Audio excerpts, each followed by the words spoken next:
Bonjour à toutes, bonjour à tous, bienvenue dans ce podcast Conseil de sportif. Ce podcast, je l'espère, va vous accompagner dans votre pratique sportive, va aussi peut-être vous aider à reprendre le sport ou simplement vous éclairer sur une question que vous vous posez. Dans chaque épisode, je reçois un expert ou un pratiquant qui témoigne de son vécu. Aujourd'hui, on va parler course à pied et développement durable. En gros, comment faire pour courir écolo. Et pour ça, nous sommes avec Louis qui travaille au développement durable chez Decathlon. On y va, bienvenue Louis. Première question, quelle serait pour toi la première règle indispensable pour courir écolo ? Alors, pour courir écolo, première règle, je ne sais pas s'il y en a qu'une seule, mais il y en a certaines. D'une manière tout à fait logique, je dirais que pour courir écolo, c'est un peu comme dans le quotidien. Il faut avoir des comportements logiques et responsables. Raisonnables aussi. Quand on marche dans la rue, je ne pense pas qu'il y ait énormément de gens qui jettent leurs déchets par terre n'importe comment. Donc, je pense que pour la course à pied, c'est pareil. Quand on est en course à pied sur une longue distance et qu'on a du ravitaillement, des emballages, faut pas les jeter dans la nature comme ça. On a des poches, on les met dedans, il y a des endroits où on peut les jeter, on peut les garder pour après. Donc je dirais que ce serait ça, c'est ce côté garder une certaine logique et une certaine raison dans la pratique, quoi. Oui, effectivement.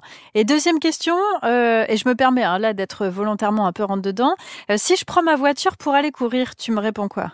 Déjà, je te demande où tu habites par rapport où tu cours. Puis après, on peut voir s'il n'y a pas d'autre manière pour y accéder. Donc c'est vrai que arriver à un endroit en voiture pour ensuite faire la même distance en courant et revenir et du coup repartir chez soi, c'est un peu un non-sens, on va dire.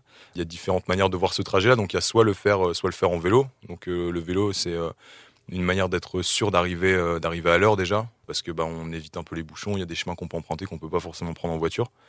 Sur le vélo, c'est aussi peut-être une manière de s'échauffer avant d'arriver, pour avoir encore plus de temps pour travailler ses distances, ses temps. Après, il y a les transports en commun, bien sûr. Donc, on peut toujours trouver le moyen d'y aller en métro, de trouver un bus. Donc, je pense qu'il y a différentes manières de voir le trajet. Mais encore une fois, ça fait partie de la logique de la pratique, quoi. Donc, on s'échauffe avant, donc on peut y aller en courant facilement, et puis repartir en courant aussi, ou en vélo. J'enchaîne avec ma troisième question et je continue dans ma logique de lever un peu les non-sens de la course écolo. Si je suis un ou une sportive aguerrie, on pourrait très bien se dire que j'ai aussi plus de tenues, par exemple en fonction des saisons. Alors comment on fait pour éviter ça ou en tout cas pour limiter ça ? Alors dans la pratique de la course à pied, c'est vrai qu'il y a différents moments où on court en fait dans l'année. Donc il y a des moments où il va faire très chaud, donc on n'aura pas besoin forcément de se couvrir beaucoup. Il y a des moments où il va faire plus froid, donc il va falloir un peu doubler les épaisseurs. Il y a aussi des fois où on va faire des distances plus ou moins courtes, donc du coup on n'aura pas forcément besoin de partir avec la poche d'eau, avec tout le nécessaire pour courir et pour tenir sur la distance. Donc ça demande un équipement. Donc courir, c'est pas uniquement partir avec des chaussures et un short et un t-shirt. Donc effectivement, il y a une multiplicité des équipements à avoir. Par contre, est-ce que c'est nécessaire d'avoir tout en double ? C'est peut-être, c'est une question qu'on peut se poser. Donc il y a des tris dans les placards qui peuvent se faire assez souvent. Déjà pour éliminer le surplus de matériel qu'on peut avoir, et après par la suite pour éviter d'acheter des choses qu'on a déjà ou d'acquérir des choses qu'on a déjà. Sur des courses, il y a assez souvent des t-shirts qui sont offerts aux participants. Moi, à titre perso, ça m'est déjà arrivé d'en refuser. On peut cocher la case de dire je veux un t-shirt M, S, L en guise de récompense, on va dire.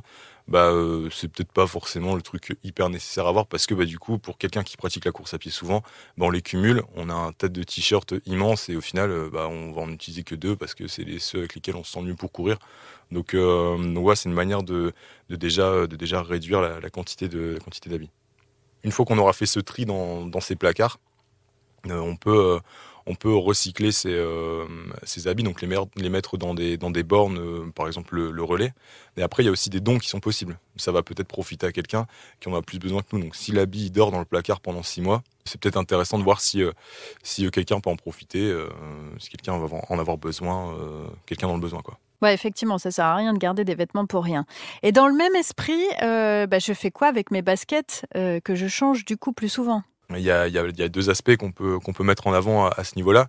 C'est que d'un point de vue plutôt, on va dire, court terme, Aujourd'hui, quand on va s'équiper, et notamment chez Decathlon, il y a toute une offre de seconde vie qui est mise en avant sur, par exemple, quelqu'un qui aurait essayé une chaussure pendant un test produit et qui n'est pas satisfait parce qu'au final, ça correspond pas forcément à son type de pratique. Du coup, le produit est remis en vente en magasin. Donc, du coup, c'est un produit sportif qui sera pas jeté, mais qui sera plutôt réutilisé. Et donc, c'est une manière de voir une réduction de déchets finalement.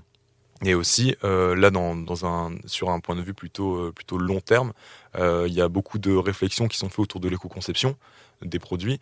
Et ce qui va beaucoup aider finalement dans ce processus-là, c'est de travailler à des produits qui soient facilement recyclables. Donc sur une matière qui soit unique. Et c'est ça le gros enjeu de la recyclabilité des produits, c'est que la matière soit ce qu'on appelle monomatière en fait, pour que le produit puisse être facilement traité dans des centres de recyclage et de revalorisation de matière pour après soit refaire une chaussure, soit refaire un autre produit, que ce soit sportif ou non, mais que cette matière puisse être facilement réutilisée. Donc on privilégie les produits recyclés, ça c'est finalement la solution à beaucoup de choses.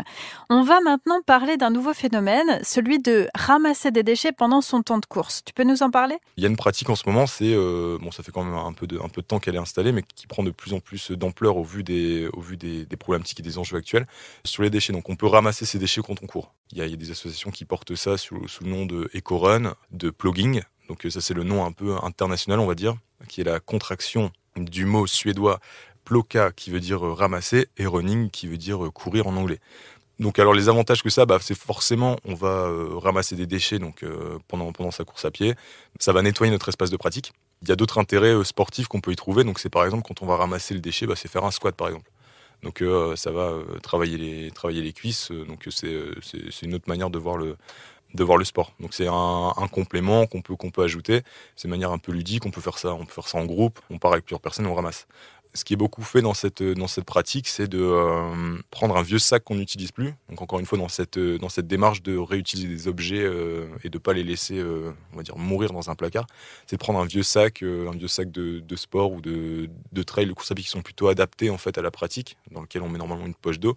Et dans ce sac, on vient à chaque fois mettre le déchet, puis à la fin, on le vide dans une poubelle et puis on le passe en machine. Ce qui est, du coup, on a un sac propre. C'est pas contraignant, on peut laver justement cet objet-là. Donc plutôt que de partir avec un sac plastique, on part vraiment avec un sac qui est destiné à ça.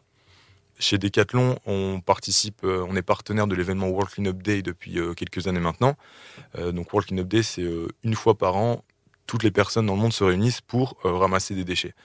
Sur cette année 2019, c'était 500 événements dans, on va dire, plus de 40 pays, il me semble. Et puis c'est un total de 124 tonnes de déchets qui ont été ramassés.